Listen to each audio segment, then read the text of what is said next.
안녕하세요. 똑똑 오늘의 세계사의 전학사입니다. 과거 속의 오늘을 찾아보는 재미있는 세계사 이야기.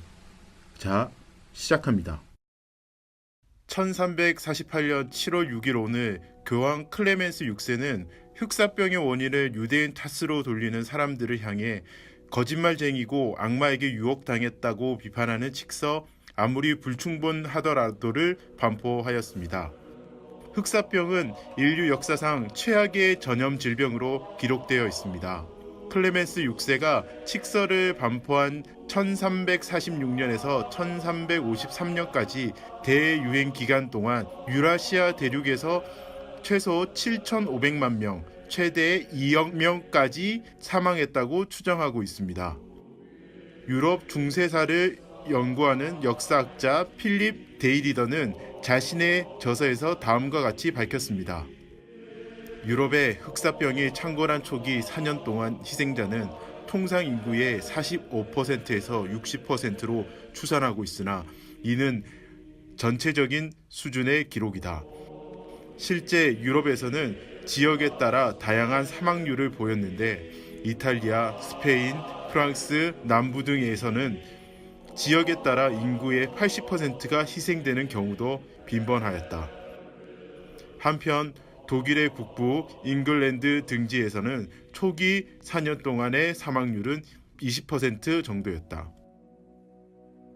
인류사에 유례가 없던 이 비극적인 질병의 원인을 유럽인들은 유대인, 한센병 환자 또는 외국인들이라고 했고 심지어 유대인을 집단 학살하는 사건까지 일어났습니다. 유대인이 우물에 독을 풀어 흑사병이 발생했다는 소문도 있었지만 유대인이 흑사병 발병의 원인이라고 지목받는 이유는 그들이 동방무역에 주로 종사했기 때문입니다. 흑사병은 중앙아시아에서부터 시작되었습니다. 그러다 비단길을 통해 유럽 정복에 나선 몽골 제국에 의해 유럽에 전파되었습니다. 1347년 몽골군의 포위를 받은 크림반도의 도시 페오도시아에서 흑사병이 처음 나타났습니다. 페오도시아를 포위 공격했던 킵차크 칸국의 자니베크 칸은 흑사병에 걸린 죽은 시체를 투석기로 도시 성벽 안으로 던져 넣었습니다. 페오도시아에서는 이탈리아 제노바의 교역소가 있었는데 이 교역소 사람들 중 일부가 흑사병을 이탈리아로 옮겼고 당시 지중해 무역의 중심이었던 이탈리아에서 유럽 전역으로 흑사병이 퍼지기 시작했습니다. 유럽 전역에 흑사병이 삽시간에 퍼진 원인으로 당시 기후를 들 수도 있습니다. 14세기 초 유럽의 기후는 중세 온난기가 끝나고 연평균 기온이 하락하기 시작했습니다.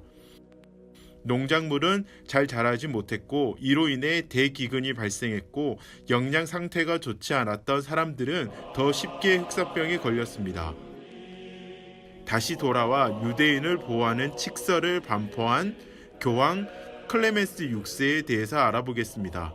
클레멘스 6세는 프랑스 출신으로 제 198대 교황으로 재위했습니다. 초대 교황의 이름은 베드로인데 예수 그리스도의 맞제자 시몬입니다. 예수 그리스도는 시몬에게 너는 베드로이다. 나는 이 반석 위에 내 교회를 세우겠다라고 말하였고 베드로라는 새로운 이름을 수여했습니다.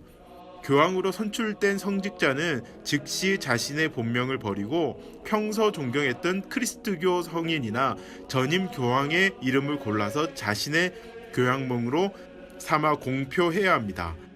역대 교황명으로 가장 인기 있는 이름은 요한인데 23명의 교황이 이 이름을 선택했습니다. 다만 초대 교황의 이름인 베드로는 쓸 수 없다고 합니다. 흑사병의 대유행에서도 생존했던 클레멘스 6세는 꼭 재위 11년째 되는 해인 1352년 12월 6일 날 신장 결석과 열 종기로 선종했습니다.